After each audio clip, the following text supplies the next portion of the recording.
ಗ್ರಾಮದ ಜನತೆಯರಿಗೆ ನಮಸ್ಕಾರ. ಓಹೋ ರಾಯ, ಬಾ ರಾಯ. ಸಂಗೊಳ್ಳಿ ರಾಯನಂತೆ ಖಡ್ಗ ಕಟಾರಿ ಹಿಡಿದುಕೊಂಡು ನನ್ನೊಡನೆ ಯುದ್ಧಕ್ಕೆ ಬರ್ತಾನೆಂದು ನಾನು ತಿಳಿದುಕೊಂಡರೆ ಕುರಿಗಾರನಂತೆ ಕೈಯಲ್ಲಿ ಕೊಡಲಿ ಹಿಡಿದುಕೊಂಡು ಬಂದಿದೆಯಲ್ಲ, ಯಾಕೆ ಯಾಕೆ ಈ ದನಿಯೊಡನೆ ಯುದ್ಧ ಮಾಡಲಿಕ್ಕೆ ಭಯ ಬಂದಿತ? ಭಯನ?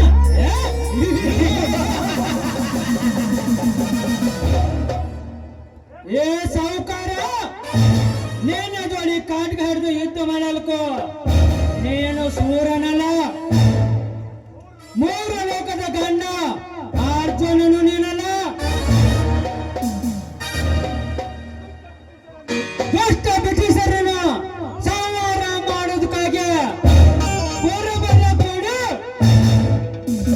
ಹಾಲು ಮತದ ಹುಲಿ ಕ್ರಾಂತಿವೀರ ಸಂಗೊಳ್ಳಿ ರಾಯನ ಹಿಡಿದಿತ್ತು ಖಡ್ಗ. ರೈತರ ಅಂಜಲನ್ನು ತಿಂದು ರೈತರನ್ನು ಹೊಡೆದು ನಿಮ್ಮಂತ ದುಷ್ಟ ಎದುರಿಗೆ ಹೋರಾಟ ಮಾಡೋದಕ್ಕಾಗಿ ಇವ್ರು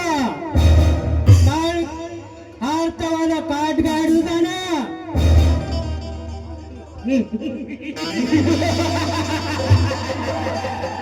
ಏನು ಹರಿತವಾದ ಕೊಡ್ಲಿ?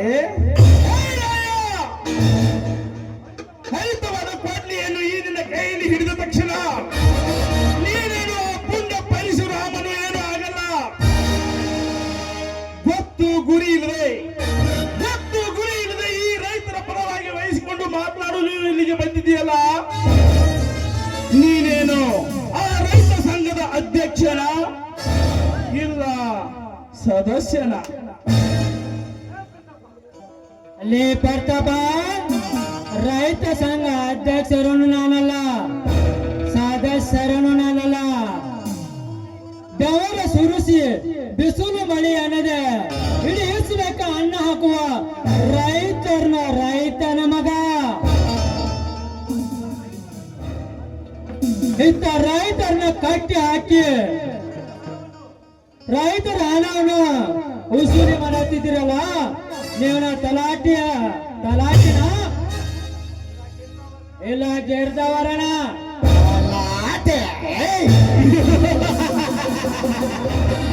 ರಾಯ. ತಲಾಟೆ ಬೀದರಷ್ಟೇ ಅಲ್ಲ, ಈ ಬಾಲಿಂದ ಸಿಲ್ತರ ನಾನು ಹೇಳಿದ ಹಾಗೆ ಕೇಳಿಕೊಂಡು ಬಿದ್ದಿರುವಾಗ ಇನ್ನು ನೀನೆಷ್ಟರವನ ಸೊಮ್ಮನೆ ಇಲ್ಲಿಂದ ಹೋದರೆ ಸರಿ, ಇಲ್ಲವಾದರೆ ನಿನ್ನನ್ನು ಇದೇ ತರ ಕಂಡಕ್ಕೆ ಕಟ್ಟಿ ಹಾಕಿ ನಿನ್ನಿಂದ ಹಣ ವಸೂಲಿ ಮಾಡಬೇಕಾಗುತ್ತೆ. ಏ ಪ್ರತಾಪ, ರೈತರ ವಂಚನೆ ತಿಂದು ರೈತರನ್ನು ಮೋಸ ಮಾಡಿ ರೈತರ ಆಸ್ತಿಯನ್ನು ಎತ್ತಿ ಹಾಕಿ ನಿನಗ ಇಷ್ಟೊಂದು ಸ್ವಾಕಿ ಇರ್ಬೇಕಾದರೆ ಹೆಗಲ ಮೇಲೆ ಕೊಡ್ಲಿ ಎಷ್ಟು ಕಲ್ಲು ಮುಳ್ಳು ಅನ್ನದೆ ದೊಡ್ಡ ಗವಾರ ಅನ್ನದೆ ಕುರಿ ಕಾಕತ್ತು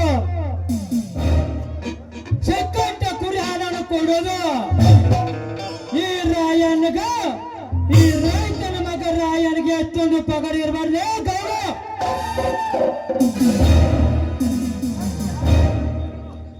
ನೀ ಕಟ್ಟಿದ ಹಾಕಿದ ರೈತರನ್ನು ಬೇಡಿಸೋದಕ್ಕನೆ ಮಗನೇ ನಿನ್ನ ಗಮ ಇದ್ದಿಲ್ಲ.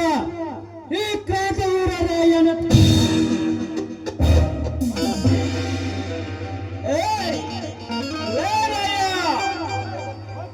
ಮುಚ್ಚ್ರಿ ಬಾಯ, ಸ್ವಲ್ಪ ನಿಂತ್ಕೊಳ್ರಿ. ಆ ರಾಯ ಹಗರ ತಿಳ್ಕೊಬೇಡ್ರಿ, ಅವ್ರು ಕರ್ಕೊಂಡು ಹೊಂಟಾನು, ಹೋಗಿ ಬನ್ಲ.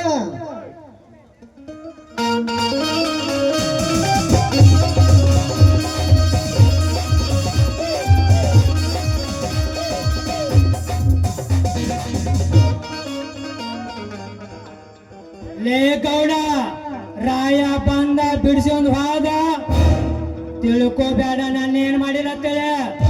ರೈತರ ಹಣ ಎಷ್ಟು ವಸೂಲು ಮಾಡಿದಿಲ್ಲ, ಮಗನ ಚಕ್ಕರ್ ಬಡ್ಡಿ ಹಾಕಿ ಕೊಡ್ಬೇಕು. ಇಲ್ಲ ನಿನ್ನ ಮನೆಗೆ ರೈತರ ಮುಷ್ಟಿಗೆ ಹಾಕಿಸ್ತಾನೆ, ಇಲ್ಲ ನೀನು ಹೆಣ್ಣಾಳು ಸುಡುಗಾಡು ಸೇರ್ಬೇಕಾಗತ್ತೆ ಮಗನ ಬಲು ಯಾಚಾರ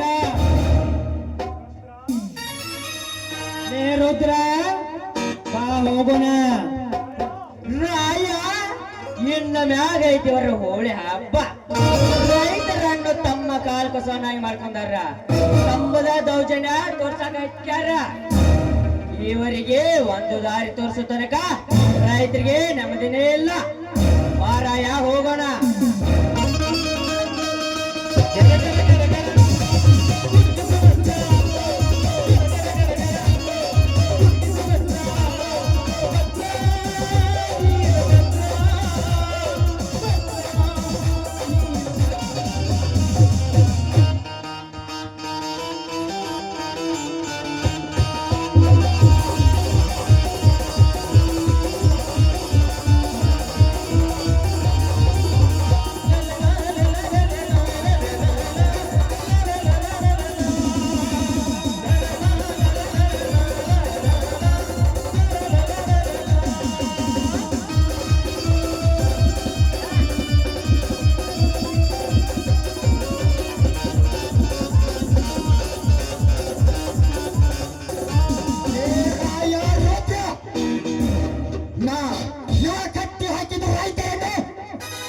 ನನಗೆ ತೊಡೆ ತಟ್ಟಿ ಬಿಡಿಸಿಕೊಂಡು ಹೋದರಲ್ಲ ಮಗನೇ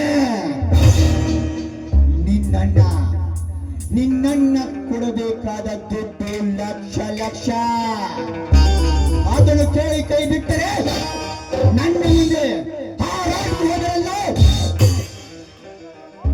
ನಿಮ್ಮನ್ನು ಮಾತ್ರ ನಾನು ಸುಮ್ಮನೆ ಬಿಡೋದಿಲ್ಲ ನಿಮ್ಮಣ್ಣ ತಮ್ಮಂದಿರ ಬಾಳನ್ನು ನಡು ನೀರಿನಲ್ಲಿ ಮುಳುಗಿಸಿ ಬೀದಿಗೆ ಹಚ್ಚಲಿಲ್ಲ ಅಂದರೆ ನನ್ನ ಹೆಸರು ಏರಿಟೇಜರ್ ಮೇಲೆ ವೆಂಕಟಗೌಡನಲ್ಲ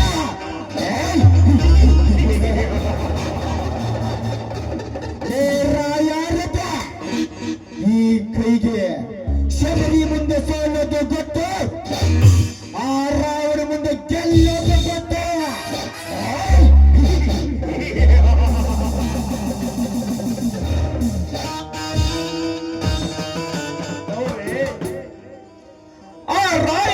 ಇನ್ನು ಪ್ರಪಂಚ ಕಾಣದ ಕೊಳಚೆ ನೀರಿನಲ್ಲಿ ವಾಸ ಮಾಡುವ ಕಪ್ಪೆ ಇದ್ದಂತೆ ಆ ಕಪ್ಪೆಗೇನು ಗೊತ್ತು ಅದಕ್ಕಿಂತ ಆಳವಾದ ಸಮುದ್ರಗಳು ಈ ಪ್ರಪಂಚದಲ್ಲಿ ಇನ್ನೂ ಬೇಕಾದಷ್ಟು ಇವೆ ಅಂತ ಬನ್ನಿ ಹೋಗೋಣ ಆ ರಾಯನ ಕಥೆಯನ್ನ ಮುಂದಿನ ಸನ್ನಿವೇಶದಲ್ಲಿ ನೋಡೋಣ